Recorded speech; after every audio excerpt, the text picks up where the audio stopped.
Hello everyone and welcome back to Chiang Mai.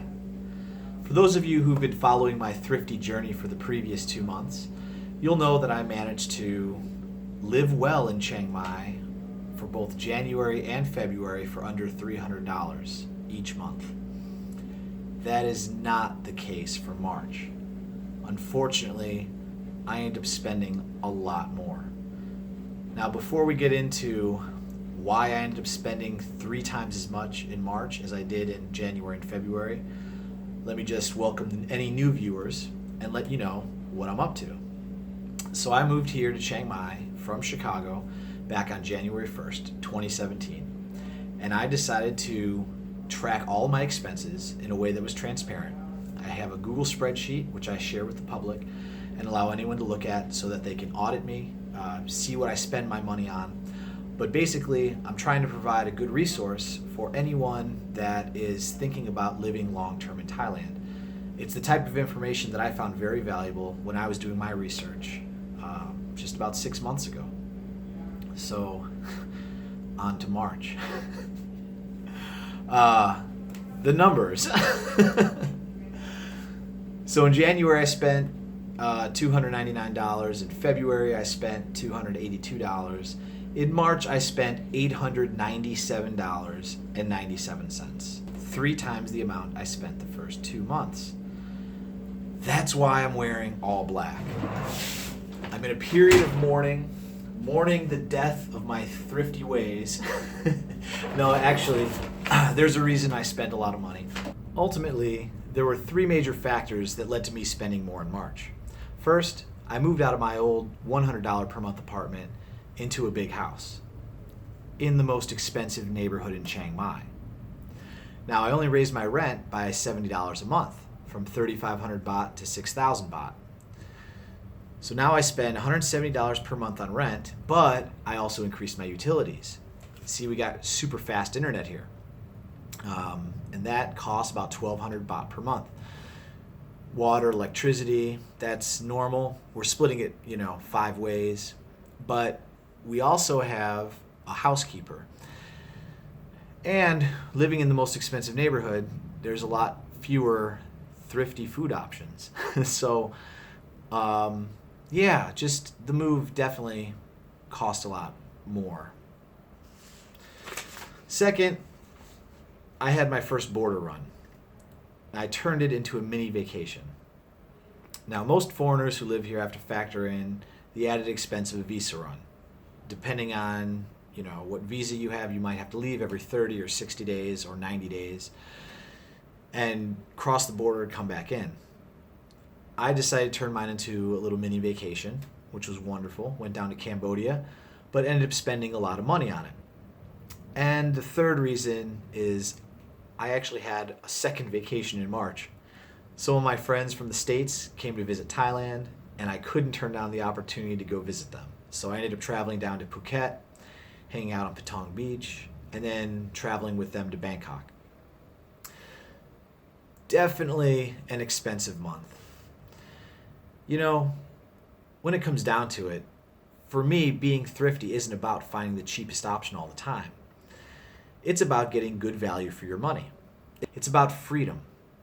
So when you are tied down to materialism, when you feel like you have to spend a lot of money to enjoy life, you're really restricting yourself the freedom of enjoying life and tying yourself to things that make you money. Of course, we all do it, but being mindful of spending less resources or fewer resources to enjoy your life, I think it's a good endeavor. Also, I'm not suggesting that anyone live off of $300 per month in Thailand or Chiang Mai or wherever. You have to decide for yourself whether that makes sense. For me, it's not that big of a deal. In fact, I came here with the mindset that I was going to spend $500 per month, and $300 came pretty naturally. What I'm doing is I'm showing you what I do. You have to decide if my lifestyle, the things I do, the way I live every day, what I eat, would be acceptable to you. You have to be honest about that. Also realize there's expenses that I don't have that you might have. I get free health insurance through the VA. you might have to spend money on health insurance. So all I can do is offer my information. I'm not saying, hey, everyone move to Chiang Mai and live on $300. It may not work that way for you, but at least you have information that you can use to make a good decision.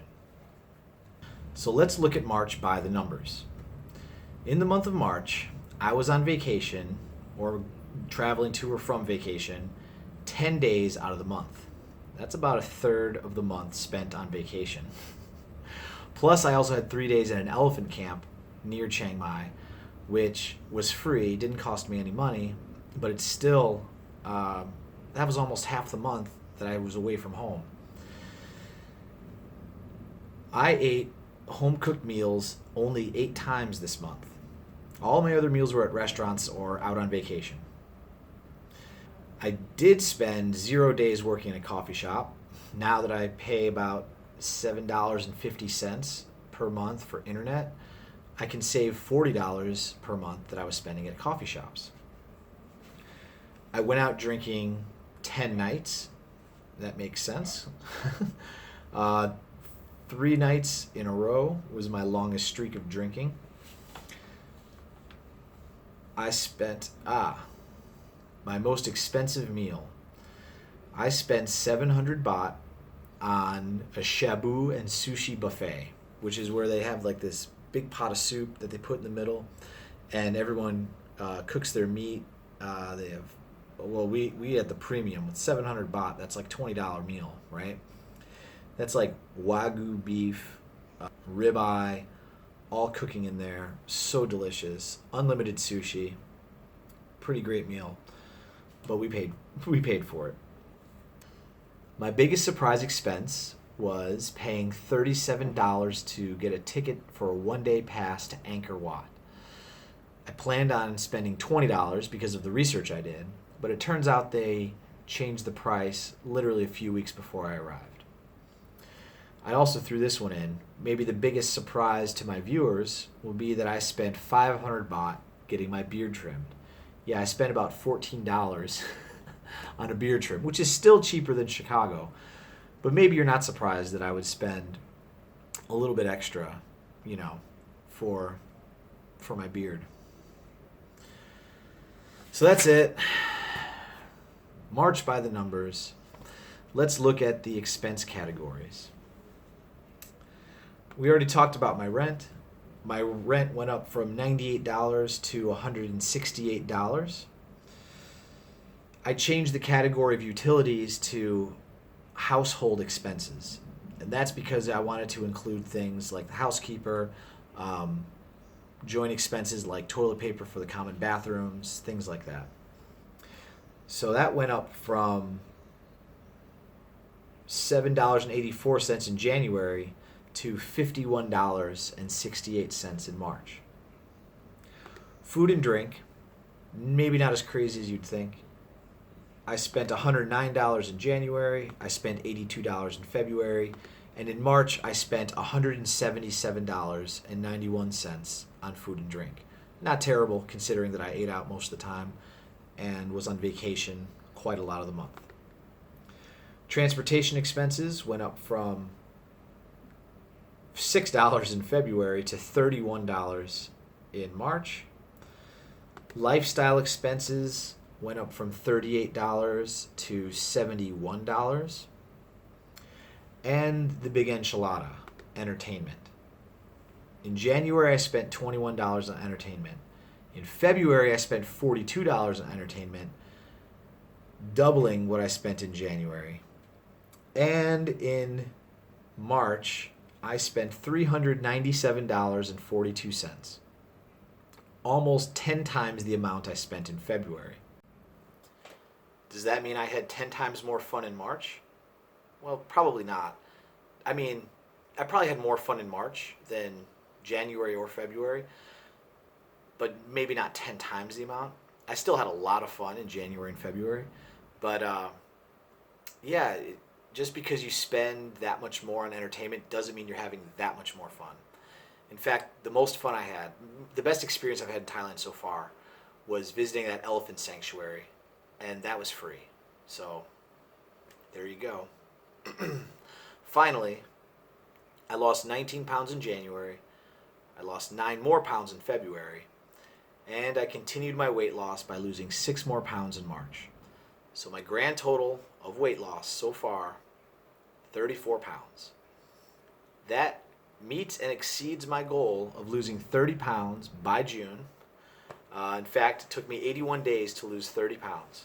So I'm very happy for that. I attribute it to eating much healthier than I was back in the States, and also having to walk everywhere because I don't own a motorbike. So March is in the books. That's all. I spent a lot of money. In April, I don't expect to spend nearly as much money. However, I don't think I'm going to be doing it in under $300 either. Now that I live in this house, my expenses are going to be up. I'm going to try to make the wisest decisions I can about the value for my money, but it's going to be a learning process. Plus, I'm not really living off expenses anymore. I came here with the goal of learning how to start my own online business, and my first choice was Amazon FBA. So that means selling on Amazon and at least covering my expenses for now. So that's great news. A lot of people have been asking questions in the comments about that. So I decided I'm actually going to do a live product search on YouTube Live Sunday night. Not this Sunday, but next Sunday night. That's US time, so Monday morning Thailand time, where I'm just going to go through the basics of finding products that are suitable to sell on Amazon. So if you're interested, just join me then. I think you can visit my channel and see when that starts. So thank you so much for watching. If you have any questions, as always, hit me up in the comments, and I will see you next time.